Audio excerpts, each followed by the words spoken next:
అయితే దెయ్యం గురించి సినిమాలు అయితే కొన్ని వచ్చాయి, మనం ఎంజాయ్ చేసిన సినిమాలు కూడా ఉన్నాయి చాలా వరకు. సో రిఫరెన్స్కి ఏదైనా తీసుకున్నారా, లేదంటే దీని నుండి ఇంకొంచెం బెటర్గా రావాలి అని ఏమన్నా అనుకున్నారా? ఆ డిఫరెన్షియేషన్ ఎలా చూపించాలి అని ముందుగా అనుకున్నారు? అంటే ఫస్ట్ ఆఫ్ ఆల్ నేను దీన్ని వేరే హారర్ ఫిల్మ్స్తో ఎందుకు కంపేర్ చేయను అంటే, ఈవెన్ వెన్ రైటింగ్ ఆల్సో మేము ఎందుకు కంపేర్ చేసుకోలేదు, కంపేర్ కానీ రిఫరెన్సెస్ కానీ మేము ఎందుకు ఎగ్జాక్ట్లీ తీసుకోలేదంటే, that's because this has metaphors from Ramayanam.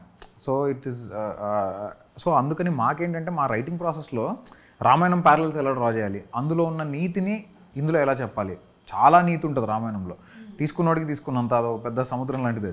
So అందులో థింగ్ ఏంటంటే రామాయణం అయిపోయాక వాల్మీకి మహర్షి నారదుడికి ట్రాన్స్లేట్ చేయమని చెప్పినప్పుడు, నువ్వు రాసేవి బాగానే ఉంది, ఇది ఎంతకాలం గుర్తుపెట్టుకుంటారు అనుకుంటున్నావు ఈ జనాలు అంటే, ఈ సృష్టి ఉన్నంతకాలం గుర్తుంటుంది, ఎందుకంటే ఇది రోజు జరిగే రామాయణం కాబట్టి అని అన్నాడంట. సో రామాయణం ప్రతిరోజు ప్రతి ఒక్కరి జీవితంలో అందరి ఇళ్లలో అందరి లైఫ్లో జరిగేదే.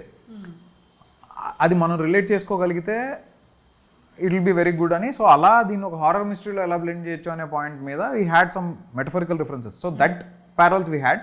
Apart from that horror scenes వచ్చినప్పుడు నాతో పాటు దర్హాస్ అని ఒక కో రైటర్ ఉన్నాడు, తను అడిషనల్ స్క్రీన్ ప్లే బాలగణేష్ ఒక అతను చేశాడు. సో మేము ముగ్గురం ఎక్కువ డిస్కస్ చేసుకుంటూ ఉండేవాళ్ళము. ఎస్పెషల్లీ ట్రైన్ సీన్ నేను 2014లో అనుకున్న ఒక సీన్.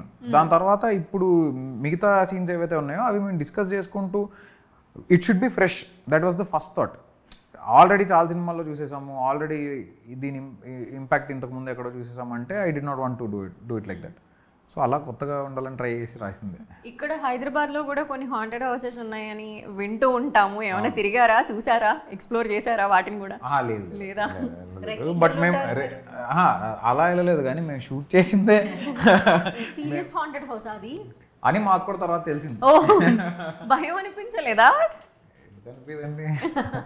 కాకపోతే లోపల ఇంటీరియర్ షూట్ చేసినప్పుడు నాకు పెద్దగా అనిపించలేదు, కానీ ఎక్స్టీరియర్ షూట్ చేసినప్పుడు ఐ వాజ్ లిటిల్, అంటే భయం కన్నా I was feeling very odd. ఏదో సమ్ వెరీ ఆడ్ ఎనర్జీ, ఏదో నెగిటివ్ ఎనర్జీ నేను చాలా గట్టిగా ఫీల్ అయ్యా. అదే చుట్టుపక్కల ఉన్న వాళ్ళ నుంచి energy maybe quite possible.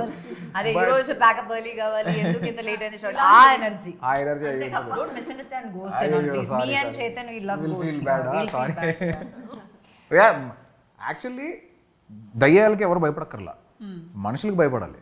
yes I support it. I like it. Truth. Correct.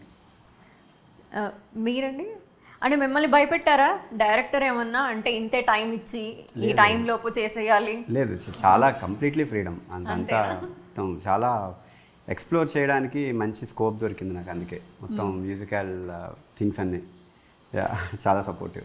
Especially హారర్లో ఈ బ్యాక్గ్రౌండ్ స్కోరే ఆకట్టుకుంటూ ఉంటుంది అండ్ లోపలికి తీసుకెళ్ళిద్ది ఇంకా సినిమాలోకి. సో అది మీకు ఎలా అనిపించింది డ్యూరింగ్ వర్క్ చేస్తూ ఉండగా? ఇన్ఫ్యాక్ట్ చాలా ఎగ్జైటింగ్గా ఉంది. ఎగ్జైటింగ్ వర్క్ అంతా ప్రాసెస్లో ఎలా కొత్తగా ట్రై చేయాలి. జనరల్గా ఒక ముందు చూసిన హారర్ మూవీస్, కొన్ని ముందు చేసిన హారర్ మూవీస్ కొంతమంది చేసినవన్నీ చూస్తూ ఉండేవాడిని.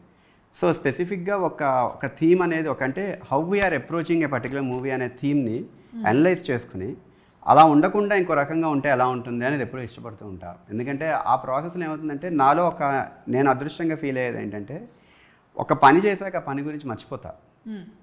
ఏదైనా ఏ యాక్టివిటీ అయినా కూడా, ఈవెన్ రిమెంబరింగ్ థింగ్స్ అన్నీ నాకు చాలా వరకు ఆ నోట్స్ అన్నీ అరేజ్ అయిపోతుంటాయి, ముందు సెకండ్ నోడ్. సో దానివల్ల ఏమవుతుంది, ప్రతి సెకండ్ ఏదో రకంగా పుట్టే ప్రాసెస్ లాగే అనిపిస్తూ ఉంటుంది ఐడియాకి, విజ్డమ్ పాయింట్ ఆఫ్ వ్యూ ఏదైనా. సో ఎక్స్ప్లోర్ చేసినప్పుడు విజ్డమ్ పాయింట్లో గ్రో అవ్వచ్చేమో కానీ, but the way we are applying the things నా మైండ్లో ఏమనిపిస్తుంది అనేది ఆర్గానిక్గా ఎప్పుడు రావాలని కోరుకుంటా. లక్కీలీ చాలా కేసెస్లో వస్తూ ఉంటాయి.